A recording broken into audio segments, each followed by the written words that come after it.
ہمارے ملک میں اور بلکہ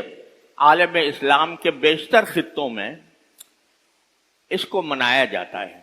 ربیع الاول کے دن کو، خاص طور پر 12 ربیع الاول کو، یہ سمجھا جاتا ہے کہ وہ آپ کا یوم ولادت ہے، اس لیے اس کو باقاعدہ عید کی شکل میں مناتے ہیں۔ اس میں عمارتوں پر چراغاں ہوتا ہے، اس میں جلوس نکالے جاتے ہیں، اس میں محفلیں منعقد ہوتی ہیں جس میں نبی کریم صلی اللہ علیہ وسلم کی ولادت کا تذکرہ ہوتا ہے، جس میں سرکار دو عالم صلی اللہ علیہ وسلم کی سیرت و سنت کا تذکرہ ہوتا ہے۔ جگہ جگہ گلی گلی جلسے ہوتے ہیں۔ یہ سب کارروائی تو بے شک ہو رہی ہے، لیکن سوال یہ ہے کہ اتنی خوشیاں منانے کے نتیجے میں کیا ہماری زندگی میں کوئی تبدیلی، کوئی انقلاب کبھی آتا ہے؟ جلوس بے شک نکال لیا عید میلاد النبی کے نام سے، تقریریں بے شک کر لیں، اور عمارتوں کو چراغاں بھی کیا، بلکہ بعض ایسی باتیں کیں جن کا شریعت میں کوئی جواز نہیں۔ بعض جگہوں پر یہ سننے میں آیا کہ روضہ اقدس، سرکار دو عالم صلی اللہ علیہ وسلم کے روضہ اقدس کی شبیہ بنا کر اور اس کے گرد لوگ طواف کرتے، جس کا کوئی جواز نہیں۔ یہ ایک طرح سے شرکیہ رسم ہے۔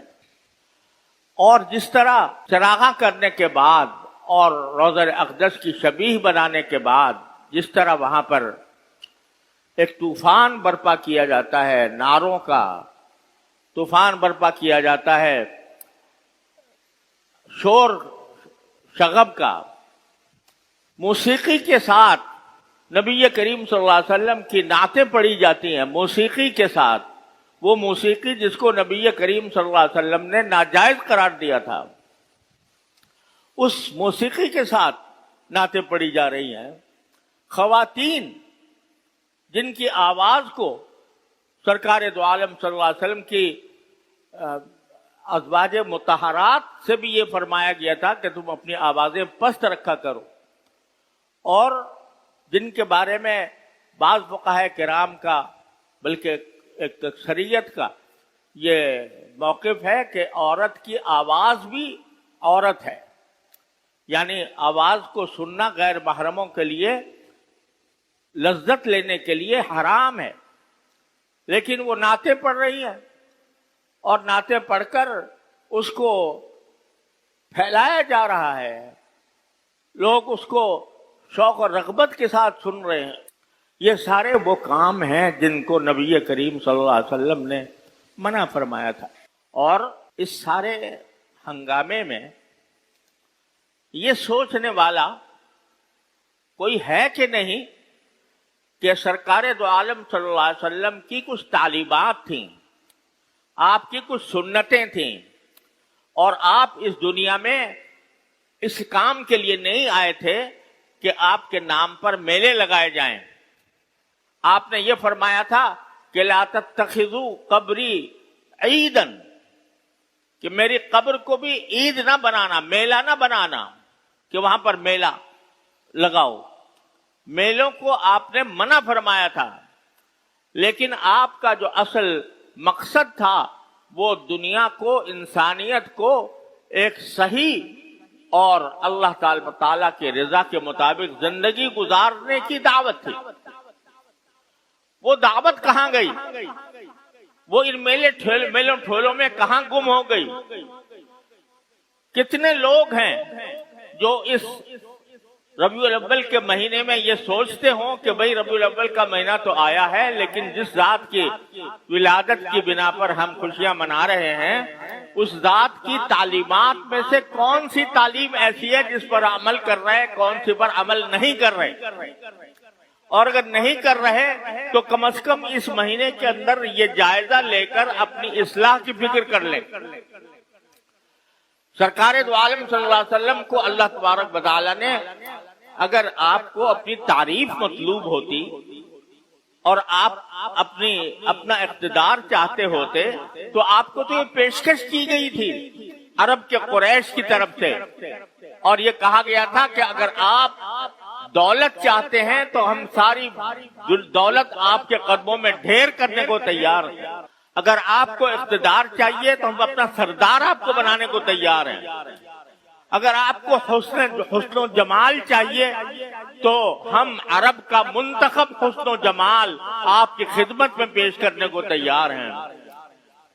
لیکن آپ یہ دعوت چھوڑ دیجیے جو دعوت آپ لے کر آئے ہیں۔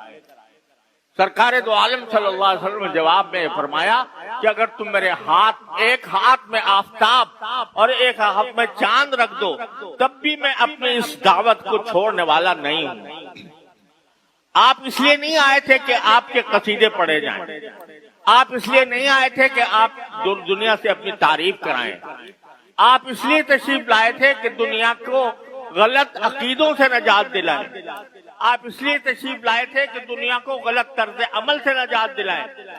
آپ ایسی سنت پیش کریں، ایسا طریقہ پیش کریں جو دین اور دنیا کی بھلائیوں کا ضامن ہو۔ اللہ تبارک و تعالی نے فرمایا تھا لقد کان لکم فی رسول اللہ اسوۃ حسنہ، لوگوں اللہ کے رسول کی زندگی میں تمہارے لیے ایک بہترین نمونہ ہم نے بھیجا ہے۔ یہ نمونہ ہم نے اس لیے نہیں پیش کیا کہ صرف ان کی تعریف پر تم اکتفا کر لو، ان کے شان میں قصیدے پڑھ لو، بلکہ اس لیے بھیجا تاکہ اس نمونے کو دیکھو اور اس کی ایک ایک ادا کو اپنانے کی کوشش کرو، جس کا نام ہے اتباع سنت۔ تو اصل مقصود ہونا یہ چاہیے کہ جب یہ ربیع الاول کا مہینہ آئے اور سرکار دو عالم صلی اللہ علیہ وسلم کی ولادت کا جو عظیم الشان اور جلیل القدر واقعہ یاد آئے تو انسان اپنا جائزہ لے اور یہ دیکھے کہ میں سرکار دو عالم صلی اللہ علیہ وسلم کی سنت پر کتنا عمل کر رہا ہوں۔ قل ان کنتم تحبون اللہ فاتبعونی، اللہ تعالیٰ نے حضور اقدس صلی اللہ علیہ وسلم سے فرمایا کہ اگر تم اللہ سے محبت رکھتے ہو واقعتاً تو اس محبت کا تقاضا یہ ہے کہ فاتبعونی، میری پیروی کرو، میری اتباع کرو، یحببکم اللہ، اس اتباع کے نتیجے میں اللہ تعالیٰ تم سے محبت کرے گا۔ تم کیا محبت کرو گے اللہ سے، لیکن تمہاری محبت کا مظاہرہ اس طرح ہونا چاہیے کہ تم میرے اس شاہکار اعظم سرور دو عالم صلی اللہ علیہ وسلم کو دیکھ کر، آپ کی ادائیں دیکھ کر، آپ کے طریقے دیکھ کر اپنی زندگی کے اندر ان کو اپناؤ گے تم سے اللہ محبت کرے گا۔